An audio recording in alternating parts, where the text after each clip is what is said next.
मयासक्त मनः पार्थ मयासक्त योगं युञ्जन्मदाश्रयः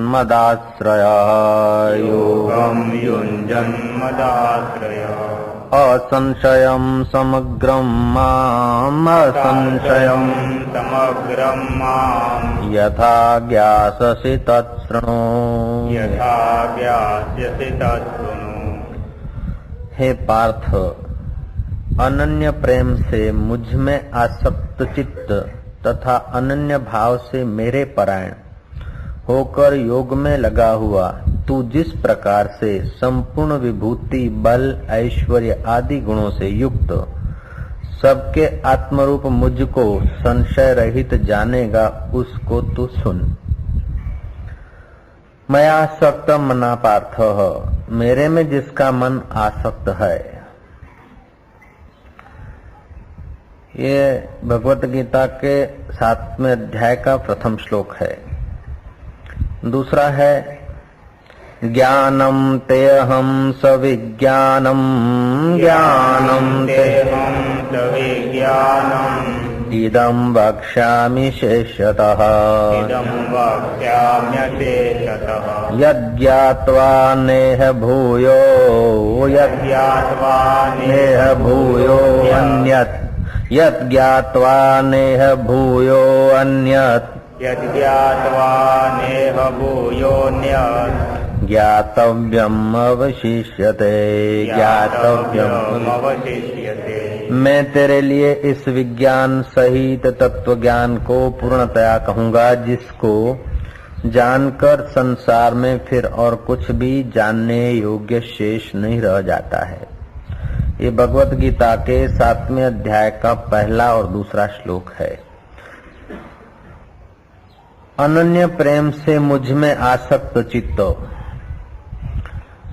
भगवान कहते हैं मुझ में जिसका आसक्त चित्त है, अनन्य प्रेम से जो मेरा भजन करता है, मुझ में आसक्त चित्त वाला है, मेरे परायण होकर योग में लगा हुआ है, तू जिस प्रकार से संपूर्ण विभूति, बल, ऐश्वर्य आदि गुणों से युक्त सबके आत्मरूप मुझको संशय रहित जानेगा, उसको सुन। अब यहाँ ध्यान देने जैसी बात है कि भगवान बोलते हैं कि मेरे में, अगर भगवान का मैं हमने ठीक से न समझा, हमारे में आसक्ति का जोर है, तो हम भगवान के किसी रूप को भगवान समझेंगे। और हमारे चित्त में द्वेष है तो कहेंगे कि भगवान कितने अहंकारी हैं कि मेरे में ही आसक्त, श्री कृष्ण कितने अहंकारी। अगर हमारे चित्त में द्वेष है तो श्री कृष्ण के अहंकार के दर्शन होंगे, श्री कृष्ण में अहंकार का आरोप होगा। और हमारे चित्त में राग है तो श्री कृष्ण की आकृति में हम आकृति को पकड़ेंगे। श्री कृष्ण कहते हैं मुझ में आसक्त। श्री कृष्ण का मैं जब तक समझ में नहीं आता अथवा श्री कृष्ण के मैं के तरफ नजर नहीं, तब तक श्री कृष्ण के उपदेश को अथवा श्री कृष्ण के इस अद्भुत इशारे को हम समझ नहीं सकते। मैं आसक्त मना पार्थ, मुझ में आसक्त, मेरे में जिसकी प्रीति है। हमारे में राग है तो श्री कृष्ण में प्रीति, और हमारे में द्वेष है तो कहेंगे श्री कृष्ण बोलते मेरे में ही प्रीति। ये तो एकदेशिता हुई। सच पूछो तो श्री कृष्ण का जो मैं है वो एकदेशिता को तोड़कर खबरें सुनाने वाला है। श्री कृष्ण ने गीता कही नहीं, श्री कृष्ण के द्वारा गीता गूंज गई। हम कुछ करते हैं तो या तो अनुकूल करते हैं या तो प्रतिकूल करते हैं, करने वाले परिच्छिन्न जीव रहते हैं। श्री कृष्ण ऐसे व्यक्ति नहीं है जो परिच्छिन्नता को मौजूद रखकर कुछ कहें। श्री कृष्ण तो इतने खुले दरवाजे हैं, इतना खुला जीवन है, इतनी सहजता है, स्वाभाविकता है कि वही कह सकते हैं कि मेरे में आसक्त हो। आसक्ति शब्द, प्रीति शब्द, शब्द तो टूंके हैं, शब्द विचारे हैं, अर्थ हमें लगाना पड़ता है।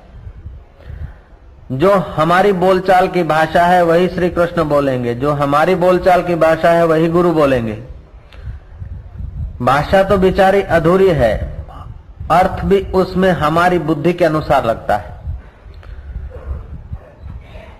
लेकिन हमारी बुद्धि जब हमारे व्यक्तित्व का, हमारे देह के दायरे का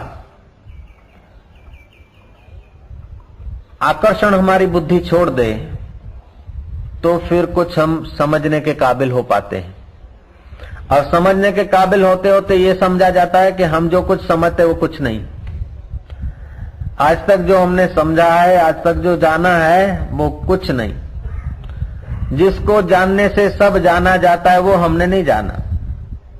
जिसको पाने से सब पाया जाता है उसको नहीं पाया। जिसको समझने से सब समझा जाता है उसको नहीं समझा। तो बुद्धि में यदि अकड़ है तो तुच्छ तुच्छ जानकारियां एकत्रित करके हम अपने को विद्वान या ज्ञानी या जानकार मान लेते हैं। अगर बुद्धि में प्रेम है परमात्मा के प्रति, आकांक्षाएं नहीं है, तो फिर हम कुछ जो जाना है उसकी कीमत हमको नहीं दिखती। जिससे जाना जाता है उसको समझने के लिए हमारे पास क्षमता आती।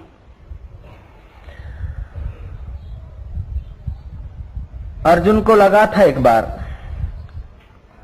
द्रौपदी के भी चित्त में हुआ था कि हम भगवान में प्रेम करते हैं। ईश्वर में प्रेम, सचमुच ईश्वर में प्रेम है कि हम पदार्थों को सुरक्षित रखने के लिए ईश्वर का उपयोग करते हैं। हमारी आसक्ति, हमारी प्रीति परमात्मा में है कि हम परमात्मा का अवलंबन लेकर हमारी आसक्ति नश्वर चीजों को पाने में है। और जब तक नश्वर चीजों में आसक्ति होगी, नश्वर चीजों में प्रीति होगी और मिटने वालों का आश्रय होगा, तब तक अमिट तत्व का बोध नहीं होता। और जब तक अमिट तत्व का बोध नहीं होता तब तक जन्म मरण का चक्कर मिटता नहीं। अर्जुन को हो गया था कभी कोई समय में, द्रौपदी को भी हो गया था कि हमारी भगवान के प्रति खूब प्रीति है। भगवान ने कहा चलो जरा घूम के आए। यमुना किनारे स्नान आदि करने गए। स्नान करके अर्जुन द्रौपदी लौटे। श्री कृष्ण तो यमुना किनारे ठहरे थे थोड़ा। देखा कि एक बुढ़िया है, उसकी झोपड़ी पर तलवार लटक रही, चमकती हुई तलवार। बुढ़िया है तपस्विनी, जब तब सेवा पूजा करने वाली, और इस तपस्विनी ने तलवार क्यों टिंगा दी है अपने झोपड़े। अर्जुन को कौतूहलवश पूछने की इच्छा हुई कि माताजी तुम तो भक्ति करने को आई न, यमुना किनारे झोपड़ी बांधकर इतनी कातिल तलवार चमक रही है, किसके लिए। अर्जुन सादे वेश में था।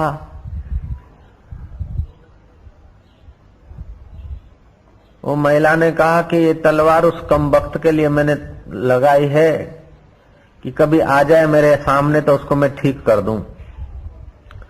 कौन कम वक्त है माताजी? कि वो अर्जुनिया और द्रौपदी। वो समझते कि भगवान में मेरी प्रीति है, लेकिन मेरे प्रभु को जरा से चीर हरण हो रहे थे तो थोड़े से वस्त्रों के लिए कहां तो वो मेरे परमात्मा कुठाधिपति उनको दौड़ाया भगाया। और अर्जुन को युद्ध करना न करने के सवाल में भगवान को रथ चलवाना है, घोड़ों की सेवा करवाई। अब वो अर्जुन और द्रौपदी ये दोनों चंडाल और चंडे मिल जाएं तो मैं उनको ठीक करूंगी कि प्रभु को कष्ट क्यों दिया इन नश्वर चीजों के लिए। जो मिटने वाले वस्त्र थे और जो छूटने वाला राज्य था, उस दोनों चीजों के लिए मेरे अछूट परमात्मा को तुमने तकलीफ दी। तो कहीं मेरे को अर्जुन और द्रौपदी मिल जाए ना तो उनकी मैं खबर लूं, उसलिए मैंने तलवार संभाल के रखी। अर्जुन अब क्या बोले, मैं हूं। अर्जुन तो दबे दबे पैर गया, द्रौपदी को कहा यहाँ जवा जेવું નથી પાછા। मयासक्त मना पार्थ, ईश्वर में यदि प्रीति हो जाती तो ईश्वर से हम नश्वर चीजों की डिमांड नहीं करते। भगवान में, ईश्वर में, संत में यदि स्नेह हो जाए तो भगवान का अथवा संत का जो संतत्व है भगवान का जो भगवत्व है वो हमारे दिल में उतरने लगता है। हमारे चित्त में होता है संसार का राग और करते हैं भगवान का भजन, उसी लिए लंबा समय लग जाता है। श्री राम। चाहते हैं संसार को जो किसी का रहा नहीं, जो किसी के साथ चला नहीं, जो किसी का तारणहार बना नहीं। मानते हैं कि कुछ नहीं है, लेकिन फिर भी वही चाहते हैं कि जो कुछ नहीं उसी को चाहते हैं। तो कुछ नहीं है उसको चाहने वाले व्यक्तियों को श्री कृष्ण उत्साहित करके अर्जुन को भी कहते हैं मेरे में आसक्त, मेरे में प्रीति हो जाए तो मैं तुझे रहस्य सुना देता हूं। जब तक ईश्वर में प्रीति नहीं हुई तब तक रहस्य समझ में नहीं आता। वशिष्ठ जी कहते हैं, हे राम जी, तृष्णावान के हृदय में संत के वचन नहीं लगते।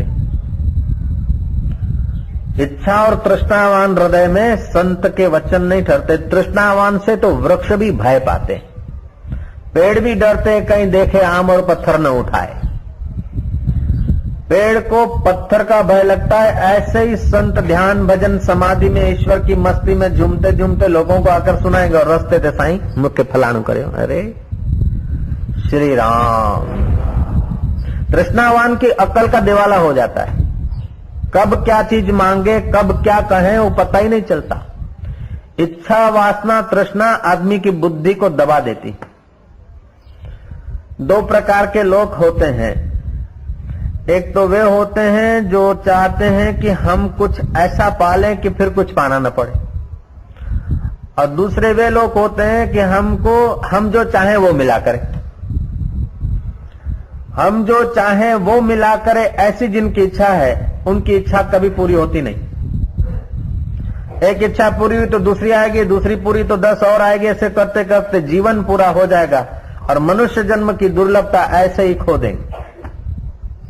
सरद धुनि धुनि पछतावही, काल ही कर्म ही मिथ्या दोष लगावे। फिर सिर ढूंढते ढूंढते संसार से निराश होकर मर जाते। दूसरे कोई ऐसे विरले होते जिज्ञासु कि जो ऐसी चीज पालूं कि फिर कुछ पाना न पड़े, ऐसा कुछ जान लूं कि कुछ जानना न पड़े। न जाने कितने जन्मों में राज्य पाया था, पत्नी पाई थी, पति पाए थे, मित्र पाए थे, न जाने क्या क्या पाया था। जो कुछ पाया था उस एक के सिवाय सब कुछ पाया, सब कुछ रहा नहीं। क्यों कि जो सबका आत्मा है उसका अनादर करके सब रहा तो उसका क्या रहा। कबीर ने कहा, एक साधे सब सधे, सब साधे सब जाए। एक को जिसने साध लिया उसने सब साध लिया, और जिसने एक को छोड़ के सब साधा उसने कुछ नहीं साधा। कबीरा खड़ा बाजार में लिए लकूणी हाथ, जो घर फूके अपना चले हमारे साथ। ये जो इच्छाओं का घर है, वासनाओं का घर है, कल्पनाओं का घर है, इसको जो फूके वो हमारे साथ चले। मजे की बात है कि हम ये रेती का घरुंदे को बचाने के लिए असली जो अकाट्य महल है उसकी लापरवाही कर देते हैं। ईश्वर के सिवाय अथवा उस आत्मदेव को जानने के सिवाय और जो कुछ हमने जाना उसकी कीमत 2 कौड़ी की भी नहीं। मृत्यु का एक झटके में सब पराया। उस रहस्य को समझे बिना और दुनिया के हजार हजार रहस्य समझ लिए, बोझा बढ़ जाएगा, शांति नहीं, सार नहीं मिलेगा। पाश्चात्य जगत बाहर के रहस्यों को खोजता है, एक एक विषय की एक एक कुंजी खोजता है, लेकिन भारतीय आध्यात्मिक जगत सब विषयों की एक ही कुंजी, मास्टर की,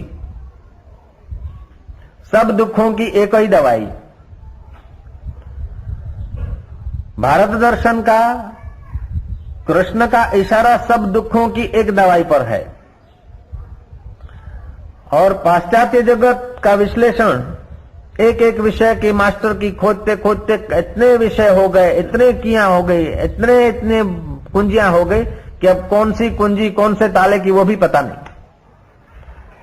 आत्मा एक ऐसी कुंजी है कि आत्मज्ञान के कुंजी से सब ताले खुल जाते हैं, सब प्रॉब्लम सॉल्व हो जाते हैं। इधर संसार के ही प्रॉब्लम नहीं, जन्म मृत्यु के ही प्रॉब्लम सॉल्व हो जाते हैं, तुम्हारे नहीं लेकिन तुम्हारे कुटुंब के भी प्रॉब्लम सॉल्व हो जाते हैं। लेकिन वह मास्टर की वही व्यक्ति पा सकते हैं, उन्हीं को मिल सकती है, वही लोग उसके अधिकारी है जिसकी भगवान में प्रीति है, जिसकी भोगों में प्रीति है और मिटने वालों के मरने वालों में आश्रय लेते हैं। भोग में प्रीति है और धन में और मरने वाले मित्रों में आसक्ति है।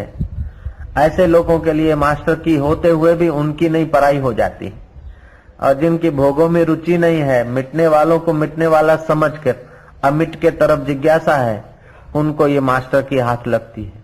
ये मास्टर की कोई दूर नहीं है, कोई परे भी नहीं है और भविष्य में मिलेगी ऐसा भी नहीं है। साधक लोग इस मास्टर की का सदुपयोग करने के लिए अपनी योग्यता बढ़ाते हैं। जो भक्त हैं, जो साधक हैं, जो अपनी जीवन का मूल्य समझते हैं, वे लोग अपनी योग्यता बुद्धि का विकास करें। कैसे विकास करें कि बैठे ध्यान में लंबे श्वास 2-4 लें, फिर गहरे गहरे श्वास एकदम छोड़ें, एकदम श्वास छोड़ें, श्वास 5-7 वक्त छोड़ दें। श्वास छोड़ने के साथ मिटने वाले पदार्थों की आकांक्षा छोड़, श्वास छोड़ने के साथ अपने अंदर जो कुछ जानकारी है, जो कुछ नॉन है, इस नॉन की कोई कीमत नहीं, सब अननोन है, उसको छोड़। फिर श्वास ले और फिर छोड़। तो श्वास छोड़ते समय इच्छाओं को, वासनाओं को, अहंकार को छोड़ते अब मैं निखालस परमात्मा में प्रीति करने वाला हो गया हूं। मेरा जीवन का लक्ष्य परमात्मा है, जिसकी कृपा से सारा जहान है, उसी की कृपा से मेरा ये शरीर है, मेरा तन है और मन है, और मैं उसी का हूं, वो मेरा है। ऐसा सोचकर जो भगवान में ध्यान करता है, भगवान का चिंतन करता है, उसकी प्रीति भगवान में होती है और उसको मास्टर की मिलने लगती है।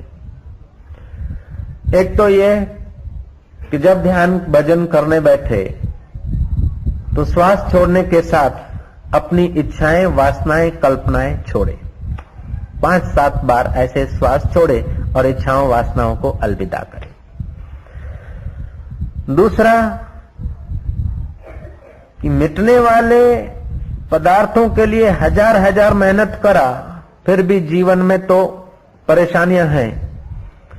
अब थोड़ा समय अमिट परमात्मा के लिए लगाएंगे। मन नहीं लगे तो भी बैठेंगे।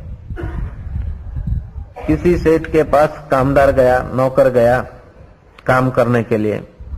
सेठ ने कहा, देख तेरा रोज का कितना पैसा है? रोज का बाबूजी जो तुम दे दो 8 रुपए हैं वैसे तो। बोले अच्छा 8 रुपया दूंगा, ऐसा करो बैठो, कोई अभी जो काम होगा मैं बताऊंगा, तुम बैठो। सेठ जी को कोई काम और लग गया, उसको काम बताने का मौका नहीं मिला। शाम हुई, मजदूर ने कहा लाओ हमारा रोजी। सेठ ने कहा तेरे को काम कुछ बताया तो नहीं, तो खाली बैठा रहा। बोले काम बताया चाहे नहीं बैठा, लेकिन बैठा रहा तो तुम्हारे लिए बैठा रहा ना, तुम्हारे लिए बैठा रहा। काम किया चाहे न किया, लेकिन बैठा तो तुम्हारे लिए बैठा रहा। सेठ ने पैसे दे दिए। अब साधारण मनुष्य के लिए खाली खाली बैठे रहो तो भी वो तुम्हें रोजी दे देता है, तो परमात्मा के लिए खाली खाली बैठे रहो तो भी वो दे देगा ना। मन नहीं लगता है, मन नहीं लगता है, मन लगे तब बैठेंगे, नहीं तुम ऐसे ही बैठे रहो, उसकी मर्जी हो तो लगाए, ना हो तो न लगाए। जय जय। बैठे किसके लिए बैठे हैं ये ख्याल होना चाहिए। कब आर्डर देता है, कब मन लगा लेता है, उसकी मर्जी की बात। हम बैठे हैं, लगे न लगे लेकिन उसके नाम पर बैठे हैं। ये दूसरा उपाय। तीसरा उपाय है कि हम जो कुछ करें, जो कुछ लें, जो कुछ दें, जो कुछ खाएं, जहां कहीं जाएं, जहां कहीं से आए, इसकी मना नहीं कर रहे हैं शास्त्र, वेदांत या महापुरुष या भगवान। करें तो अनेक कार्य, लेकिन हमारा लक्ष्य एक हो। मां की सेवा करें, बाप की करें, भाई की करें, मित्र की करें, कुटुंबी की करें। सेवा तो खंड खंड की करें, लेकिन हम खंड खंड में छुपे हुए उस अखंड यार के लिए कर रहे हैं, ऐसी भावना कर दो। जैसे शादी हो गई, लड़की आ गई ससुराल। क्यों आ गई? पति के लिए आ गई, पति के साथ आ गई। फिर वो सासू को पैर चंपी करती है, ससुरा को चाय बना कर देती है, देरानी और जेठानी का कहा कर लेती है, घर में बुहारी भी करती है, पलंग भी साफ सुथरा करती है, कबाट भी साफ करती है, लेकिन किसके नाते? पति के नाते। सेवा कुटुंबियों की करती है, लेकिन नाता पति का है, उसलिए वो ससुरा है। पति के साथ संबंध है, उसलिए सासू है। पति के साथ संबंध है, इसलिए देरानी है। पति के साथ संबंध है, इसलिए जेठानी है। पति के साथ संबंध है, उसलिए नरम है। भले आंख दिखाती है, लेकिन रोटी तो उसलिए भी, उसके नरम के लिए भी बनाना है। क्यों? कि मेरे पति की बहन है। आंख दिखाती है, कोई हरकत नहीं, लेकिन पति की बहन है ना। ऐसे ही माया रूपी नंद तुम्हें आंख दिखाए अथवा अविद्या रूपी सासू खो खो करती रहे, लेकिन ये सब है मेरे परमात्मा के रिश्तेदार। ये हो गया भगवान में आसक्ति, ये हो गई भगवान में प्रीति। अन्यथा तो क्या है? वो ईसाई नन्ह, ईसाई साध्वी ईसा की मूर्ति रखी है, पूजा करती, मोमबत्ती जलाती। कहीं दूसरी जगह जाना हुआ तो अपना फोटो वोटो लेकर गई, ईसा की प्रतिमा, मोमबत्ती जलाई, देखते कि इधर इधर उधर ये सब प्रकाश चला जाएगा, मेरे ईसा को तो अंधेरा हो जाएगा। उसने इधर उधर क्या करा? पर्दे लगा दिए, ईसा को ही प्रकाश मिले। अब ईसा को प्रकाश मिले तो ईसा में आसक्ति नहीं हुई, ईसा में प्रीति नहीं हुई, लेकिन ईसा के प्रतिमा में प्रीति हुई। अगर ईसा में प्रीति होती तो ईसा तो सब में है, कृष्ण में प्रीति है तो कृष्ण तो सब में है, बुद्ध में प्रीति है तो बुद्ध सब में है। ऐसे एक बुद्ध जैन साध्वी चली गई चीन के तरफ। वहां एक बुद्ध का बड़ा मंदिर है, बड़ी बड़ी प्रतिमाएं हैं। उसने अपनी छोटी प्रतिमा की पूजा की, अगरबत्ती की। अब अगरबत्ती की तो धुआं फैल रहा है, और बड़ी बड़ी बुद्ध की मूर्तियां ले लेगी तो मेरे बुद्ध को कैसे मिलेगा? उसने एक बांस की भुंगली बनाई और उस बांस की भुंगली द्वारा धुआं बुद्ध के नाक तक पहुंचाया। क्या हुआ कि बुद्ध की मूर्ति काली हो गई, मुंह काला हो गया। लोगों ने पूछा ये क्या किया? बोले और बुद्ध कहीं प्रकाश इसका सुगंधी न ले ले, इसलिए मैंने छोटे से मेरे बुद्ध को सुगंधी दी। तो ये भगवान में प्रीति नहीं हुई, ये ईश्वर में आसक्ति नहीं हुई, ये अपनी आसक्ति प्रतिमा में हो गई। चित्त में राग होता है तो हम भक्ति करते तो भी गड़बड़ करते हैं, चित्त में द्वेष होता है तो हम भक्ति करते तो भी गड़बड़ करते हैं, भक्ति के नाम पर भी लड़ाई करते हैं, भक्ति के नाम पर भी मेरा तेरा चालू हो जाता है। क्योंकि भगवान के मैं को हम जानते ही नहीं। क्यों? हमने अपने मैं की खोज नहीं की तो ईश्वर के मैं का पता ही नहीं चलता। मया आसक्त मना पार्थ योगम युंजन मदाश्रया असंशयम समग्रम माम यथा ज्ञाससी तत्शृणु। संशय रहित होकर मेरे को तुम जैसे जानेगा वैसा तू सुन। भगवान का समग्र स्वरूप जब तक समझ में नहीं आया, बुद्धि की एकाग्रता से आदमी को थोड़ी देर शांति मिलती है, लेकिन संदेह नहीं जाता। तत्व ज्ञान से आदमी को समझ तो आती है, लेकिन शांति नहीं होती। तत्व ज्ञान का साक्षात्कार होता है तब समझ और शांति और ज्ञान सब चमकता है। ओम ओम ओम ओम ओम ओम ओम ओम ओम। ईश्वर के किसी एक रूप को प्रारंभ में भले तुम मानो, लेकिन वो एक तुम्हारी चित्त की वृत्ति को केंद्रित करने के लिए तुम ईश्वर के एक रूप को भले ही मानो, लेकिन ईश्वर तुम्हारा उतना ही नहीं जो तुम्हारी इन आंखों से दिखता है। ईश्वर वो तुम्हारा उतना ही नहीं जो तुम्हारी प्रतिमा के सामने दिखता है। तुम्हारा ईश्वर तो अनंत ब्रह्मांडों में फैला हुआ, सारे सब देवी देवताओं को सत्ता देने वाला, सब मनुष्य प्राणियों को सत्ता देने वाला, सर्वव्यापक, सर्वसमर्थ और सर्वदा वो तुम्हारा ईश्वर है। जो ईश्वर सर्वदा है वो अभी भी है, जो सर्वत्र है वो यहां भी है, जो सब में है वो तुम में भी है, और जो पूरा है वो तुम में भी पूरे का पूरा है। जैसे आकाश सदा है, आकाश सर्वत्र है, आकाश सब में है और आकाश पूर्ण है।